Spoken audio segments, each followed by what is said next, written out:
massive advantage to the space advantage to the world champion.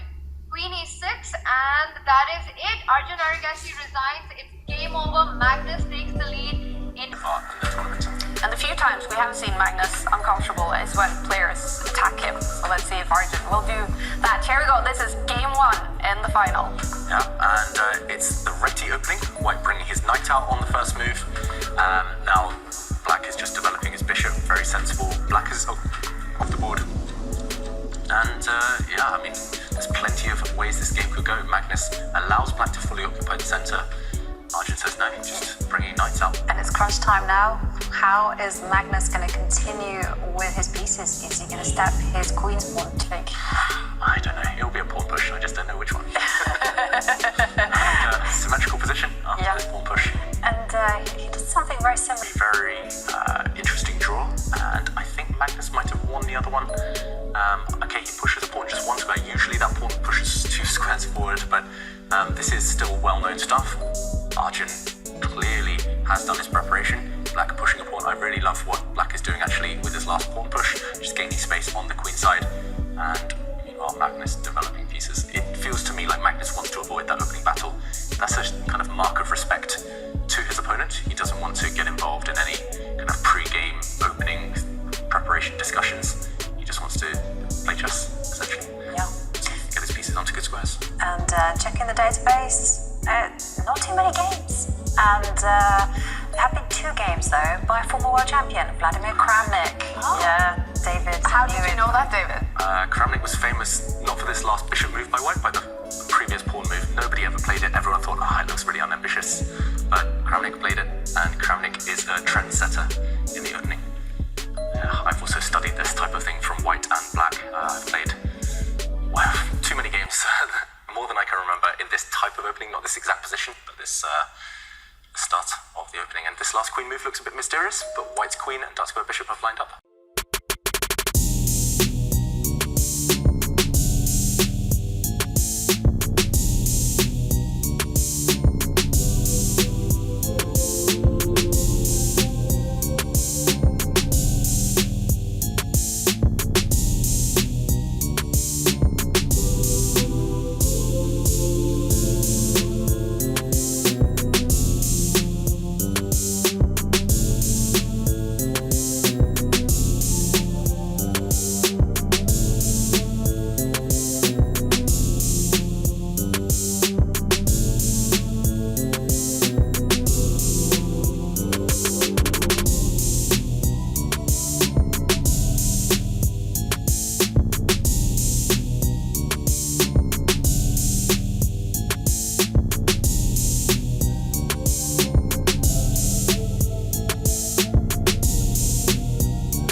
attacking without sacrifices principles, yeah, because the position is so strong, so powerful, that despite the piece sacrifice, we just don't feel that we are piece done. Yeah, knight e5 is coming, queen h6, and what we have one knight, then one queen, two rooks, targeting black's king, and there are no pawns to defend.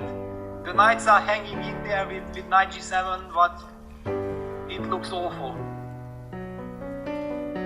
Chad is asking in this position, knight e4, rook f6, does that hold? Well, we are going to find out now. Knight e4 played, and we have to take a look at this knight e5 now, jumping in as...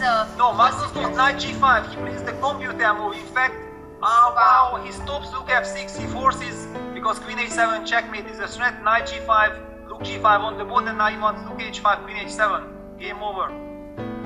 And that's just busted. How are you fighting it? Rook f5, is that a move at all?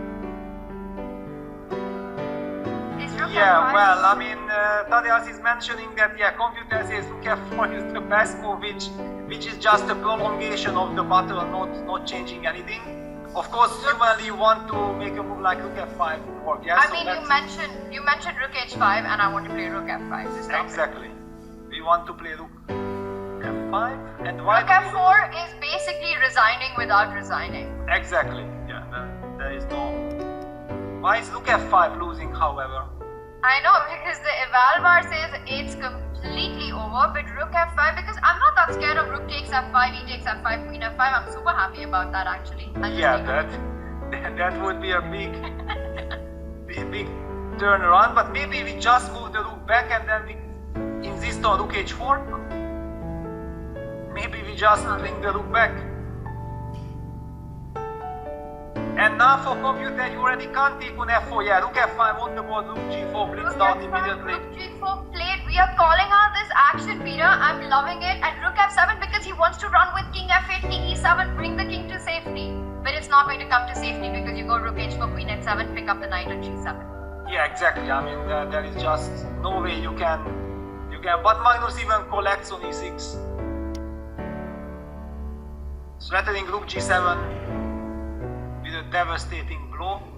And the problem is, even if you move your king anywhere, you still take on g7 because the rook on f7. No, Peter, even king f8. Yes, you can even take. Yeah, exactly. Yeah, you can. Because the rook on f5 is hanging.